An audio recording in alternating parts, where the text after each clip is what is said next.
வணக்கம். நீங்கள் இணைந்திருப்பது சமூகத்தின் மதிய நேர பிரதான செய்திகளோடு இணைந்து கொள்ளும் நான் டாரின் புஷ்பராஜா. விரிவான செய்திகளுக்குள் செல்வதற்கு முன்னதாக முதலில் தலைப்புச் செய்திகள்.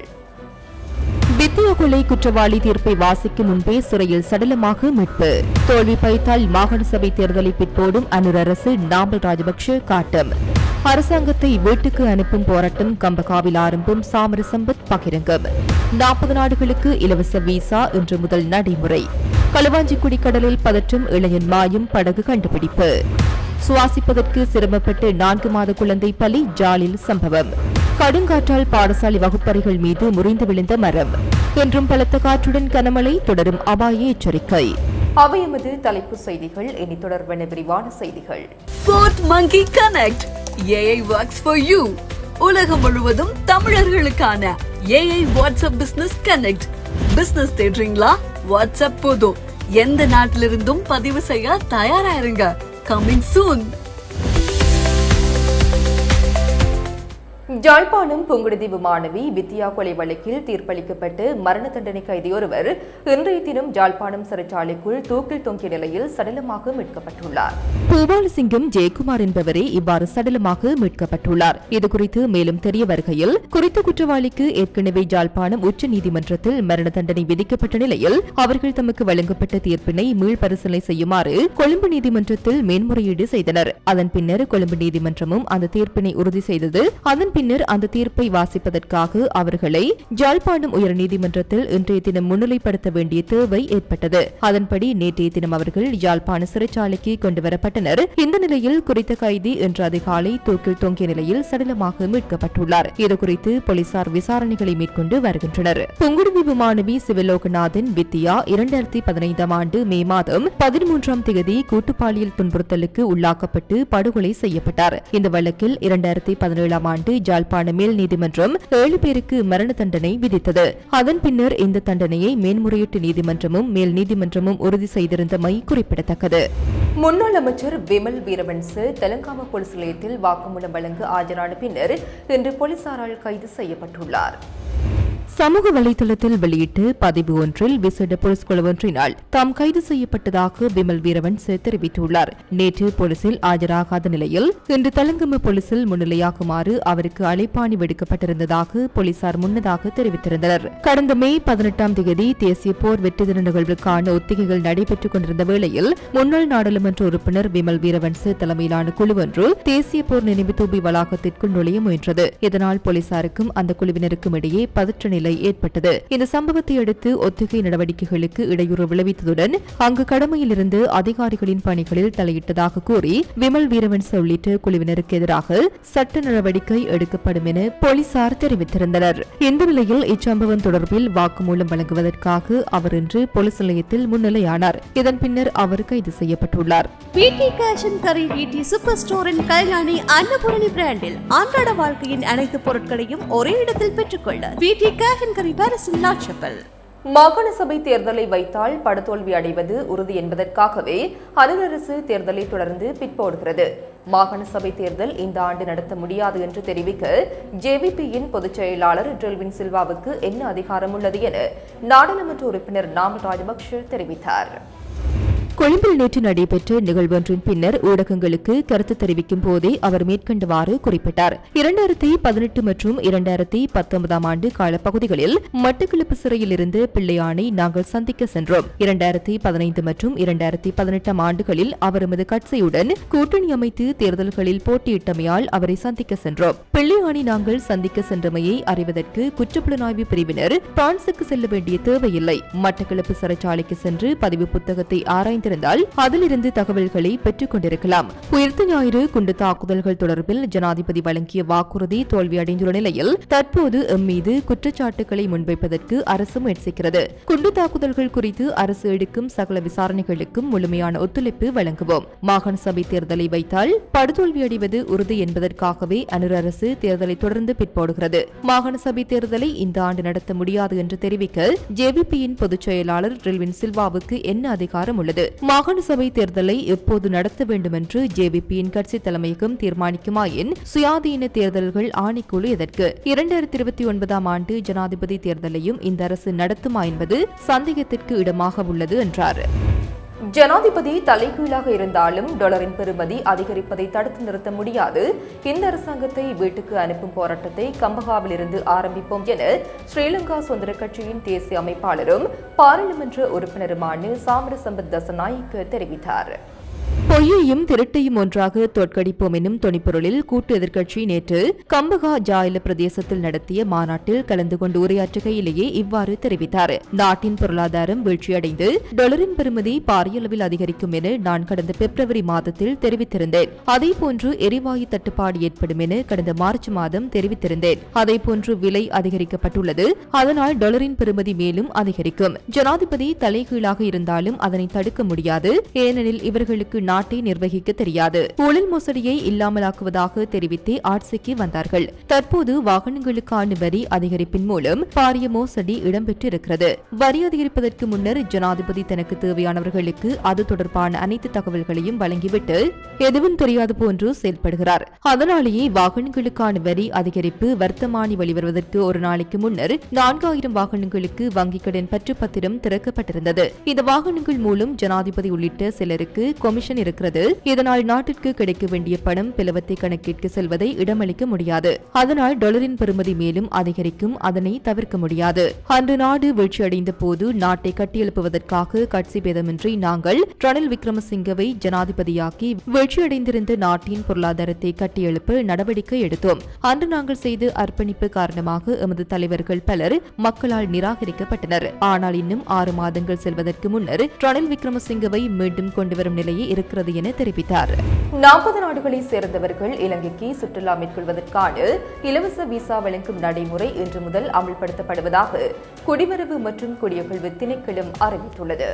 கடந்த மார்ச் மாதம் 30ஆம் தேதி அமைச்சரவையில் வழங்கப்பட்ட அனுமதிக்கமைய குடிவரவு விதிமுறைகளில் மேற்கொள்ளப்பட்ட திருத்தங்களுக்கு நாடாளுமன்ற ஒப்புதல் வழங்கப்பட்டுள்ள நிலையில் இந்த தீர்மானம் எடுக்கப்பட்டுள்ளது. இந்த புதிய திட்டத்தின் கீழ் தகுதியுள்ள வெளிநாட்டு பிரஜைகள் இரட்டை நுழைவு அனுமதியுடன் 30 நாட்களுக்கு செல்லுபடியாகும். ETA எனப்படும் இலவச இலத்திரனியல் பயண அங்கீகாரத்தை பெற முடியும் என குடிவரவு குடியகழ்வு கட்டுப்பாட்டாளர் நாயகம் சமிந்த பத்திராஜா தெரிவித்துள்ளார். அதற்கமைய Australia, Austria, Bahrain, Belarus, Belgium, Canada, China, செக் குடியரசு, Denmark, Finland, France, German, India, Indonesia, Iran, Israel, Italy, Japan, Kazakhstan, Kuwait, Malaysia, நேபாளம், Netherlands, New Zealand, Norway, Oman, Pakistan, Poland, Qatar, Russia, Saudi Arabia, தென்கொரியா, ஸ்பெயின், ஸ்வீடன், சுவிட்சர்லாந்து, தாய்லாந்து, துருக்கி, ஐக்கிய அரபு அமீரகம், ஐக்கிய ராஜ்யம் மற்றும் அமெரிக்கா ஆகிய நாடுகளின் பிரஜைகளுக்கே இந்த விசேட திட்டம் அறிவிக்கப்பட்டுள்ளது. அத்துடன் மாடித்தீவுகள், ஷீஷல்ஸ் மற்றும் சிங்கப்பூர் நாட்டினர் ETA செயலாக்கத்தை தொடர்ந்து கட்டணமின்றி பெறுவார்கள் என்றும் தெரிவிக்கப்பட்டுள்ளது. ஆரம்பம் 30 நாள் காலத்திற்கு பிறகும் இலங்கையில் தங்கியிருக்க விரும்பும் விண்ணப்பதாரர்கள் அதற்கான கட்டணத்தை செலுத்தி விசா நீடிப்புக்கு விண்ணப்பிக்கலாம் என குடிவரவு மற்றும் குடியகழ்வு திணைக்களம் அறிவித்துள்ளது. மட்டக்களப்பு களுவாஞ்சிக்குடி கடலில் சிறிய படகில் மீன்பிடிக்க சென்று 19 வயதுடைய இளைஞனான மீனவர் ஒருவர் காணாமல் போயுள்ளார். கடந்த சனிக்கிழமை கடலுக்கு இரவு சென்றவரே காணாமல் போயுள்ளதாக உறவினர்கள் நேற்று வியாழக்கிழமை முறைப்பாடு செய்துள்ளதாக களுவாஞ்சிக்குடி போலீசார் தெரிவித்துள்ளனர். களுவாஞ்சிக்குடி போலீஸ் பிரிவில் உள்ள கழுதாவளே ஸ்ரீ முருகன் கோவில் வீதியைச் சேர்ந்த 19 வயதுடைய விஜயகுமார் விஜயகாந்த் சனிக்கிழமை மாலை 6 மணி அளவில் கடலில் மீன்பிடிப்பதற்காக சிறிய படகில் தனியாக சென்ற நிலையில் ஞாயிற்றுக்கிழமை காலை ஆகியும் வீடு திரும்பவில்லை என தெரிவிக்கப்படுகின்றது. இதனை அடுத்து இந்த கடற்பகுதிக்கு படகில் மீனவர்கள் சென்று தேடிய போது மீனவரான விஜயகாந்த் சென்ற படகை கண்டுபிடித்த போதும் அதில் அவர் இல்லாமல் போயுள்ளதாக முறைப்பாட்டில் தெரிவிக்கப்பட்டுள்ளதாக போலீசார் தெரிவித்தனர். இது தொடர்பான மேலதிக விசாரணைகளை களுவாஞ்சிக்குடி போலீசார் மேற்கொண்டு வருகின்றனர். 2025ஆம் ஆண்டுக்கான கல்வி பொதுத்தராதார சாதாரண தர பரீட்சை பெறுபவர்கள் தொடர்பாக சமூக ஊடகங்களில் வெளியாகும் செய்திகள் முற்றிலும் தவறானது என பரீட்சைகள் திணைக்களத்தின் அதிகாரி ஒருவர் தெரிவித்துள்ளார். அத்தோடு சாதாரண தர பரீட்சை பெறுபவர்கள் எதிர்வரும் ஜூன் மாதத்தின் நடுப்பகுதிகள் வெளிவர வாய்ப்புள்ளதாகவும் அவர் குறிப்பிட்டுள்ளார். 2025 ஆண்டுக்கான சாதாரண தர பரீட்சைகள் கடந்த பிப்ரவரி மாதம் 17ஆம் தேதி முதல் 26ஆம் தேதி வரை நடைபெற்றது. இந்நிலையில் குறித்த பரீட்சையின் பெறுபவர்கள் வெளியாகியுள்ளதாக கடந்த வாரம் முதல் சமூக ஊடகங்களில் போலி செய்திகள் வெளியாகி வருகின்றன. எனினும் 2025ஆம் ஆண்டுக்கான கல்வி பொது தராதர சாதாரண தர பரீட்சை பெறுபவர்கள் இந்த மாத இறுதி அல்லது ஜூன் மாத நடுப்பகுதிகள் வெளிவருவதற்கான வாய்ப்புகள் இருப்பதாக தெரிவிக்கப்பட்டது. ஆனால் போலி செய்திகளினால் பரீட்சார்த்திகள் மன அழுத்தத்துக்கு உள்ளாகுவதால் அவ்வாறான செய்திகளை பரப்புபவர்களுக்கு எதிராக நடவடிக்கை எடுப்பது குறித்து ஆராய்ந்து வருவதாகவும் பரீட்சைகள் திணைக்களத்தின் அதிகாரி ஒருவர் தெரிவித்தார். ஜாலில் பிறந்து 4 மாதங்களேயான ஆண் குழந்தையொன்று நேற்றைய தினம் உயிரிழந்த சம்பவம் சோகத்தை ஏற்படுத்தியுள்ளது. வெரணி ஏற்றாலை பகுதியைச் சேர்ந்த குழந்தையே இவ்வாறு உயிரிழந்துள்ளது. இதுகுறித்து மேலும் தெரிய வருகையில் குறித்த குழந்தை கடந்த 23ஆம் தேதி சுவாசிப்பதற்கு சிரமம் ஏற்பட்ட நிலையில் குடும்பத்தினர் அவசரமாக யாழ்ப்பாணம் போதனா வைத்தியசாலைக்கு கொண்டு சென்றுள்ளனர். இருப்பினும் சிகிச்சை பலனின்றி குறித்த குழந்தை நேற்று அதிகாலை உயிரிழந்துள்ளது. குழந்தையின் சடலம் மீதான மரண விசாரணைகளை திடீர் மரண விசாரணை அதிகாரி நமச்சிவாயம் பிரேம்குமார் மேற்கொண்டார். மரணத்திற்கான காரணத்தை கண்டறிவதற்காக உடற்கூற்று பரிசோதனைகள் மேற்கொள்ளப்படவுள்ளன. யாழ்ப்பாணத்தில் அதிஉயர்ந்த மற்றும் நவீன வசதிகளுடனான டில்கோ ப்ளூ ஓஷன் நிறுவனத்தின் மூலம் வழங்கும் யாழ் ராயல் பேலஸ் 60 லட்சம் ரூபாவிற்கும் அதிக பெறுமதியுடைய வெளிநாட்டு சிகரெட்டுகளை சட்டவிரோதமாக நாட்டிற்குள் கடத்தி வர முற்பட்டு 3 வெளிநாட்டு விமான பயணிகள் இன்று அதிகாலை விமான நிலைய சுங்க அதிகாரிகளால் கைது செய்யப்பட்டுள்ளனர். இவ்வாறு கைது செய்யப்பட்டவர்கள் 31, 36 மற்றும் 40 வயதுடைய சீன பிரஜைகள் என தெரிய வந்துள்ளது. சந்தேக நபர்கள் இந்த சிகரெட்டுகளை விமான நிலைய பசுமை வழியூடாக கடத்தி செல்ல முயன்ற போதே சுங்க அதிகாரிகளால் கைது செய்யப்பட்டுள்ளனர். சுங்க அதிகாரிகளின் அவதானத்தை திசை திருப்புவதற்காக சந்தேக நபர்கள் இந்த சிகரெட் தொகையை சீனாவில் இருந்து கொள்வனவு செய்து மலேசியாவின் கோலாலம்பூர் நகருக்கு கொண்டு சென்று அங்கிருந்தே கட்டுநாயக்க விமான நிலையத்திற்கு வந்துள்ளனர். இதன்போது அவர்கள் கொண்டு வந்த 6 பயண பொதிகளுக்குள் 40,000 சிகரெட்டுகளை கொண்ட 202 சிகரெட் பொதிகள் மறைத்து வைக்கப்பட்டிருந்த நிலையில் சுங்க அதிகாரிகளால் கண்டறியப்பட்டுள்ளன. கைப்பற்றப்பட்ட சிகரெட் தொகையின் பெறுமதி சுமார் 60,60,000 ரூபாய் என சுங்க அதிகாரிகள் மதிப்பிட்டுள்ளனர். சந்தேக நபர்கள் தற்போது கட்டுநாயக்க விமான நிலைய சுங்க அதிகாரிகளின் காவலில் வைக்கப்பட்டுள்ளதுடன் சம்பவம் தொடர்பில் மேலதிக விசாரணைகள் முன்னெடுக்கப்பட்டு வருகின்றன. கம்பளி பகுதியில் நேற்றிரவு வீசிய கடுமையான காற்றினால் அங்குள்ள கம்பளி சாக்கிரா கல்லூரியின் வகுப்பறைகள் மீது பெரிய மரம் ஒன்று முறிந்து விழுந்து சேதத்தை ஏற்படுத்தியுள்ளது. கல்லூரியின் 1 மற்றும் 2ஆம் வகுப்பு அறைகளின் கூரைகளின் மீது குறித்த மரம் விழுந்துள்ளதாக தெரிவிக்கப்படுகின்றது. இதன் காரணமாக அந்த வகுப்பறைகளின் கூரைகள் மற்றும் கட்டிட பகுதிகள் சேதமடைந்துள்ளன. மரம் இனம் வகுப்பறைகளின் மீது காணப்படுவதால் மாணவர்கள் அந்த அறைகளுக்குள் செல்ல முடியாத நிலை ஏற்பட்டுள்ளதுடன் பாதிக்கப்பட்ட வகுப்பறைகள் தற்காலிகமாக பயன்படுத்தப்படாமல் மாற்று ஏற்பாடுகள் செய்யப்பட்டுள்ளன. தற்போது மரத்தை அகற்றும் பணிகள் மற்றும் சேத மதிப்பீட்டு நடவடிக்கைகள் முன்னெடுக்கப்பட்டு வருவதாகவும் தெரிவிக்கப்படுகிறது. தென்மேற்கு பருவப்பெயர்ச்சி நாடளாவிய ரீதியில் படிப்படியாக நிலை பெற்று வருவதன் காரணமாக நாட்டின் தென்மேற்கு பகுதிகளில் அடுத்த சில நாட்களில் மழை வீழ்ச்சி அதிகரிக்கும் என வளிமண்டலவியல் திணைக்களம் தெரிவித்துள்ளது. மேல் சப்ரகமோ மற்றும் வடமேல் மாகாணங்களிலும் காலி, மாத்தறை, கண்டி மற்றும் நுவரெலியா மாவட்டங்களிலும் அவ்வப்போது மழை அல்லது இடியுடன் கூடிய மழை பெய்யக்கூடும். இப்பகுதிகளின் சில இடங்களில் 75 மில்லிமீட்டருக்கும் அதிகமான ஓரளவு பலத்த மழை பெய்யக்கூடும். ஊவா மற்றும் கிழக்கு மாகாணங்களின் சில இடங்களில் பிற்பகல் 1 மணிக்கு பின்னர் மழை அல்லது இடியுடன் கூடிய மழை பெய்யக்கூடிய சாத்தியக்கூறுகள் காணப்படுகின்றன. மத்திய மலைநாட்டின் மேற்கு சரிவு பகுதிகளிலும் வடக்கு, வடமத்திய, வடமேல் மற்றும் தென் மாகாணங்களிலும் திருகோணமலை மாவட்டத்திலும் அவ்வப்போது மணித்தியாலத்துக்கு 30 தொடக்கம் 40 கிலோமீட்டர் வரையான வேகத்தில் ஓரளவு பலத்த காற்று வீசக்கூடும். இடியுடன் கூடிய மழை பெய்யும் சந்தர்ப்பங்களில் தற்காலிகமாக வீசக்கூடிய பலத்த காற்று மற்றும் மின்னல் தாக்கங்களினால் ஏற்படக்கூடிய விபத்துகளை குறைத்துக் கொள்வதற்கு தேவையான நடவடிக்கைகளை எடுக்குமாறு பொதுமக்கள் அறிவுறுத்தப்பட்டுள்ளனர். இந்நிலையில் தொடரும் சீரற்ற வானிலை காரணமாக நாட்டின் 6 மாவட்டங்களுக்கு விடுக்கப்பட்டிருந்த மண்சரிவு அபாய எச்சரிக்கை தொடர்ந்தும் நீடிக்கப்பட்டுள்ளது. இதற்குமைய கேகாலை மாவட்டத்தின் தெஹியோவிட்ட தெரணிய ஹண்டியகல ருவான்வெல யட்டியாந்தோட்டை ரத்னபுரி மாவட்டத்தின் குருவிட்ட ரத்னபுரி அயகம மற்றும் எகலியகுடா ஆகிய பிரதேச செயலாளர் பிரிவுகளுக்கு 2ஆம் நிலை மண்சரிவு அபாய முன்னெச்சரிக்கை விடுக்கப்பட்டுள்ளது. அத்துடன் கொழும்பு மாவட்டத்தின் சீதாவக்க பாதுக்க, கம்பஹா மாவட்டத்தின் அத்தனகல, களுத்துறை மாவட்டத்தின் பாலிந்தனுவர, மத்துகமை, இங்குரிய புல் சிங்கள, அகலபத்தை, ஹொரண, கேகாலை மாவட்டத்தின் புலத்துஹோகுபிட்டிய, நுவரெலியா மாவட்டத்தின் அம்பகமுவ, ரத்னபுரி மாவட்டத்தின் கிரியல, பெல்மதுல, நிவித்திகல, எலவாத மற்றும் களவாணி ஆகிய பிரதேச செயலாளர் பிரிவுகளுக்கு 1ஆம் நிலை மண்சரிவு அபாய முன்னெச்சரிக்கை விடுக்கப்பட்டுள்ளது. அமெரிக்கா, இஸ்ரேல் மற்றும் ஈரான் இடையேயான போரை முடிவுக்கு கொண்டு வரக்கூடிய ஒரு ஒப்பந்தம் எட்டப்படும் என்ற எதிர்பார்ப்புக்கு மத்தியில் சர்வதேச சந்தையில் மசகு எண்ணெய் விலைகள் வீழ்ச்சியடைந்துள்ளன.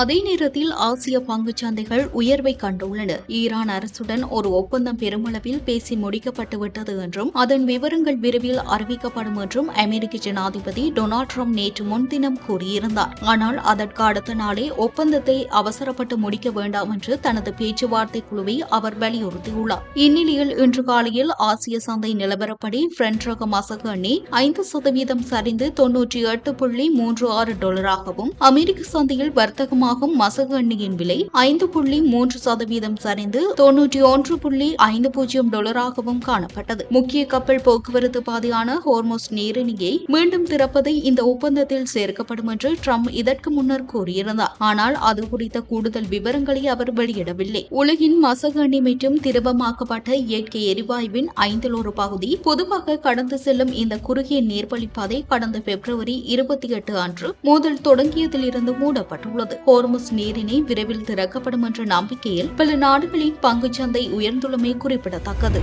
இத்துடன் சமூகத்தின் மதிய நேர பிரதான செய்திகள் நிறைவு பெறுகின்றன. தொடர்ந்தும் சமூகத்தோடு இணைந்திருங்கள். எமது RIP பேச்சுக்கு கிடைத்த மரண அறிவித்தல்கள்.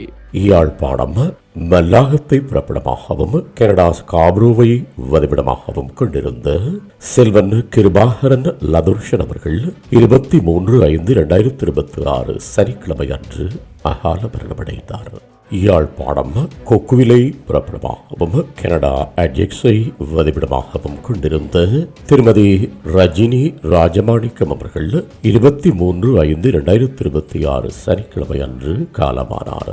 அம்பாறை காரைதீவை பிறப்பிடமாகவும் இங்கிலாந்தை வதிவிடமாகவும் கொண்டிருந்த டாக்டர் செல்லத்துறை பரஞ்சோதி அவர்கள் 23/5/2026 சனிக்கிழமை அன்று காலமானார். நுவரெலியா நானோயா ரதல்ல ஷார்ட்கட் இலக்கம் 4 பிறப்பிடமாகவும் வதிவிடமாகவும் கொண்டிருந்த திரு வேலு தங்கவேலு அவர்கள் 24/5/2026 ஞாயிற்றுக்கிழமை அன்று இறைவனடி சேர்ந்தார். மேலே அறிவிக்கப்பட்ட அனைத்து மரண அறிவித்தல் இறுதிக்கிரியை பற்றிய தகவல்களை அறிந்து கொள்ள ரிப் பேஜை பார்வையிடுங்கள். இதற்கான லிங்க் கீழிருக்கும் டிஸ்கிரிப்ஷனில் பார்வையிடலாம். இது போன்ற செய்திகளை தெரிந்து கொள்ள சமூகம் நியூஸ் சேனலை சப்ஸ்கிரைப் செய்து அருகில் உள்ள பெல் பட்டனை கிளிக் செய்யுங்கள். மேலும் இது போன்ற செய்திகளை உடனுக்குடன் தெரிந்து கொள்ள சமூகமீடியா.com என்ற இணையதளத்தின் வாயிலாகவும் எங்களுடன் இணைந்திருங்கள்.